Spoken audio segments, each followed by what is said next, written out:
À la tête de la plupart des États africains règne un déficit de moralité publique. Nos dirigeants sont nobelisés dans la corruption et le détournement des deniers publics. L'exercice d'autorité au Congo a été compris comme une occasion de jouissance.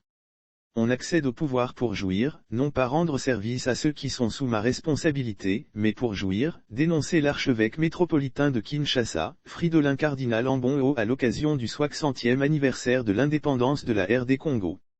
Justement, l'ancien président congolais Joseph Kabila est rattrapé par son passé de jouisseur du pouvoir. Le clan Kabila est au cœur d'un vaste scandale de détournement. L'ancien président Joseph Kabila et sa famille se sont livrés à un pillage éhonté du pays au détriment des intérêts du peuple congolais. En un quinquennat, de 2013 à 2018, ils ont indûment puisé dans les caisses de l'État 138 millions de dollars, selon les résultats d'une enquête menée par un réseau européen d'investigation journalistique, European Investigative Collaboration, rassemblant 18 médias internationaux. Un schéma de corruption à grande échelle mis à jour par les journalistes à travers plus de 3,5 millions de documents, relevés bancaires, courriels, compagnies intra, factures et dossiers d'entreprise, etc. Selon la BBC, des sociétés appartenant à la famille et aux amis de Joseph Kabila ont vu des millions de dollars de fonds publics transiter par leurs comptes bancaires, selon la plus grande fuite de données d'Afrique.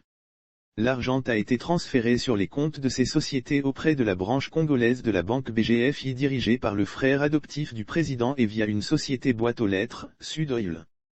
En plus des 138 millions détournés directement des caisses de l'État, 33 millions de dollars, 29,1 millions d'euros, déposés en liquide, et 72 millions de dollars, 63,5 millions d'euros, d'origine inconnue ont transité par le compte de la BGFI à la Banque centrale du Congo.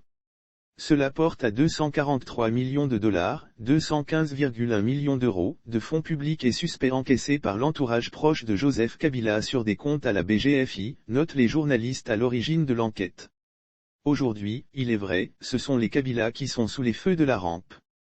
Si en seulement 5 ans, ils se sont constitués un tel trésor de guerre, qu'en sera-t-il des familles qui sont au pouvoir depuis plusieurs décennies ?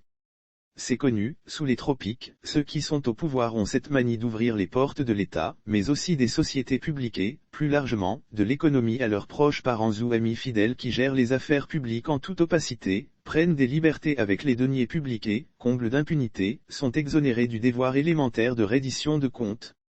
On pense notamment au Togo et au Gabon où les familles Gnassingbé et Bongo règnent sans hiatus depuis 55 ans, au Tchad, au Cameroun ou encore à l'autre Congo. Au Togo, les scandales et autres affaires de crimes économiques et de détournement de fonds publics sont aussi longs qu'un bras. Au lieu de promouvoir le bien-être commun du peuple togolais, les gouvernants préfèrent installer un système égoïste dans la gestion de la chose publique, estimant n'avoir aucun compte à rendre au peuple togolais parce que ce n'est pas grâce à lui qu'ils sont arrivés au pouvoir. La dernière affaire de détournement de deniers publics, la gigantesque corruption dans la commande des produits pétroliers portant sur le montant vertigineux de 500 milliards de FCFA que le régime tente par tous les moyens d'étouffer, a fait de notre pays l'empire de la corruption et de tous les crimes.